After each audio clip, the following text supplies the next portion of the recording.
रात के ठीक 2:55। तारीख थी 20 अगस्त 1995। जगह थी उत्तर प्रदेश का छोटा सा शहर फिरोजाबाद। बाहर घना अंधेरा छाया हुआ था। आसमान से बूंदाबांदी हो रही थी जो रात को और भी ठंडी और उदास बना रही थी। चारों तरफ सन्नाटा पसरा हुआ था, इतना गहरा सन्नाटा कि दूर कहीं किसी कुत्ते के भौंकने की आवाज भी साफ सुनाई दे रही थी। हवा में नमी थी और अंधेरे में सिर्फ रेल की पटरियां चमक रही थीं। लेकिन इस खामोशी के पीछे मौत अपना सबसे खूंखार, सबसे भयानक और सबसे बेरहम खेल खेलने की पूरी तैयारी कर चुकी थी। कोई नहीं जानता था कि आने वाले कुछ मिनटों में इतिहास का एक ऐसा काला अध्याय लिखा जाने वाला है जिसे याद करके आज भी दिल दहल जाता है। उस रात हजारों लोग गहरी नींद में सो रहे थे। कोई सपने देख रहा था अपने घर पहुंचने का, कोई परिवार के साथ मिलने का, कोई अगले दिन की योजना बना रहा था। बच्चे अपनी माँओं की गोद में सोए हुए थे, युवा खिलाड़ी अपने सपनों को संजोए हुए थे, फौजी जवान अपनी छुट्टियों का आनंद लेते हुए घर लौट रहे थे। किसी को भी जरा सा भी अंदेशा नहीं था कि अगले पलों में उनकी जिंदगी, उनके सपने, उनकी उम्मीदें, सब कुछ हमेशा हमेशा के लिए बदल जाने वाला है। ये कहानी सिर्फ एक रेल हादसे की नहीं है, ये कहानी है भारतीय रेलवे के इतिहास के सबसे काले, सबसे दर्दनाक और सबसे भयानक पन्ने की। आज भी जब इस हादसे का नाम लिया जाता है तो रूह कांप जाती है और आंखें नम हो जाती हैं। एक छोटी सी गलती, एक नील गाय का पटरी पर आ जाना, और फिर जो कुछ हुआ उसने पूरे देश को झकझोर कर रख दिया। हजारों परिवारों की चीखें आज भी गूंजती हैं। आज हम वक्त के पन्ने पीछे पलटते हैं, बिना किसी लपेट के, बिना कुछ छुपाए आपको सुनाते हैं उस रात की पूरी सच्चाई। दिल्ली कानपुर रेल मार्ग भारत के सबसे व्यस्त, सबसे महत्वपूर्ण और सबसे भीड़-भाड़ वाले रेल मार्गों में से एक है। हर रोज यहां सैकड़ों ट्रेनें दौड़ती हैं, लाखों यात्री सफर करते हैं। 19 अगस्त 1995 की शाम कानपुर स्टेशन से एक ट्रेन रवाना हुई। ट्रेन का नाम था कालिंदी एक्सप्रेस, ट्रेन नंबर 2403। ये ट्रेन फर्रुखाबाद, मैनपुरी, टुंडला होते हुए दिल्ली पहुंचने वाली थी। ट्रेन के अंदर सैकड़ों यात्री अपनी सीटों पर आराम से बैठ चुके थे। कोई खिड़की से बाहर अंधेरे में झांक रहा था, कोई परिवार के साथ हल्की फुल्की बातें कर रहा था, कोई चाय पीते हुए सफर का मजा ले रहा था।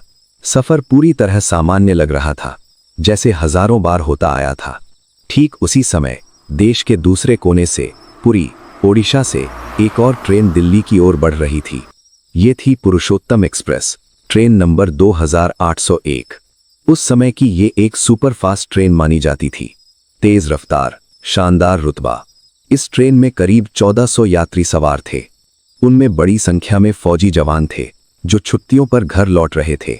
कई युवा खिलाड़ी थे जो खेल प्रतियोगिताओं से वापस आ रहे थे, और आम परिवार थे जो दिल्ली में अपने अपनों से मिलने जा रहे थे।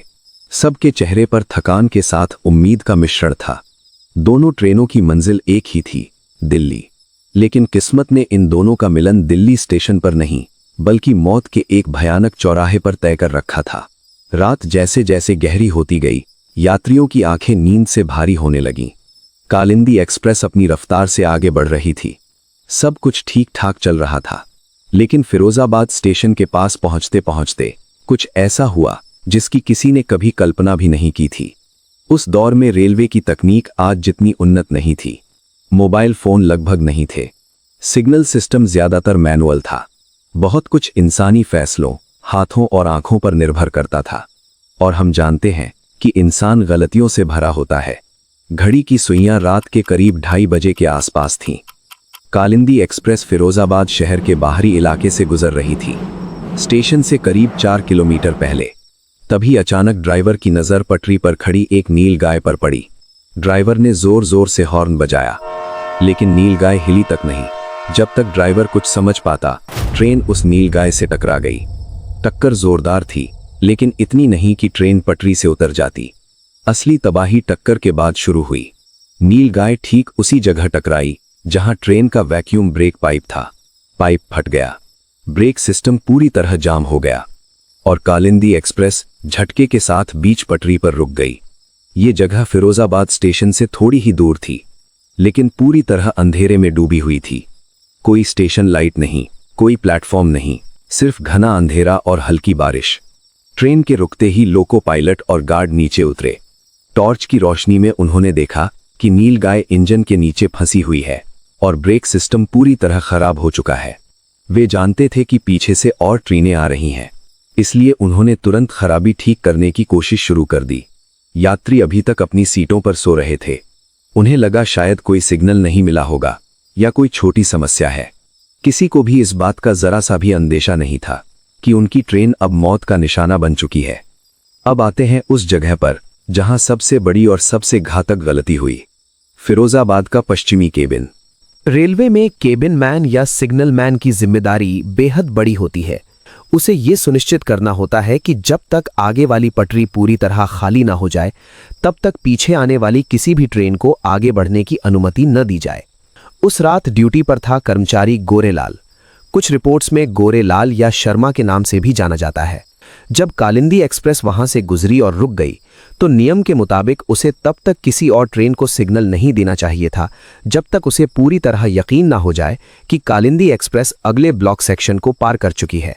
लेकिन यहां एक भयानक गलतफहमी हो गई। गोरेलाल को लगा कि कालिंदी एक्सप्रेस आगे निकल चुकी है। शायद उसे ट्रेन की आवाज आई और फिर सन्नाटा छा गया, जिसे उसने ट्रेन के दूर चले जाने का संकेत समझ लिया। या फिर थकान, नींद के झोंके और लंबी ड्यूटी ने उसकी सोचने की क्षमता को कुंद कर दिया था।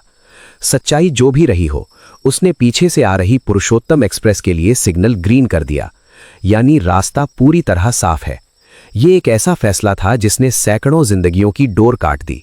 पटरी पर कालिंदी एक्सप्रेस अंधेरे में चुपचाप खड़ी थी और उसी पटरी पर पीछे से मौत की रफ्तार से पुरुषोत्तम एक्सप्रेस आ रही थी, करीब 70 किलोमीटर प्रति घंटे की स्पीड से। रात के ठीक 2:55 पर पुरुषोत्तम एक्सप्रेस पूरी स्पीड में दौड़ रही थी। ड्राइवर को ग्रीन सिग्नल मिला हुआ था, उसे कोई खतरा नजर नहीं आ रहा था। यात्री गहरी नींद में थे। जैसे ही ट्रेन उस मोड़ पर पहुंची, ड्राइवर की नजर अपने सामने वाली पटरी पर खड़ी कालिंदी एक्सप्रेस की लाल टेल लाइट पर पड़ी। उसके रोंगटे खड़े हो गए, दिल धड़कना बंद हो गया। उसने तुरंत इमरजेंसी ब्रेक लगा दिए। पहियों से चिंगारियां निकलने लगी। लोहे की रगड़ से चीख जैसी भयानक आवाज गूंज उठी। लेकिन तेज रफ्तार वाली ट्रेन को रुकने के लिए बहुत लंबी दूरी चाहिए होती है, और वहां दूरी नाम की कोई चीज बाकी नहीं थी। पलक झपकते ही पुरुषोत्तम एक्सप्रेस का भारी भरकम इंजन कालिंदी एक्सप्रेस के पिछले डिब्बे में जा घुसा। टक्कर इतनी भयानक थी कि उसकी आवाज कई किलोमीटर दूर तक सुनाई दी।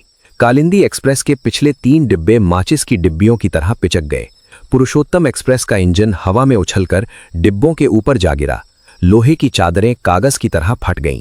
6 डिब्बे लगभग पूरी तरह नष्ट हो गए। धमाके के बाद जो सन्नाटा छाया, वो कुछ ही पलों में चीखों, कराहों, रोने की आवाजों और मदद की गुहार में बदल गया।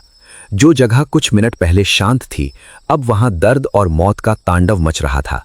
कालिंदी एक्सप्रेस की जनरल और स्लीपर बोगियां पूरी तरह तबाह हो चुकी थीं। लोग लोहे के टुकड़ों के बीच फंस गए थे। घना अंधेरा, ऊपर से बरसती बारिश और चारों तरफ फैला खून ने हालात और भी भयानक बना दिए। जिंदा बचे लोग अपने बच्चों, पत्नी, माँ बाप को नाम लेकर पुकार रहे थे। जो सो रहे थे वे कभी उठ ही नहीं पाए।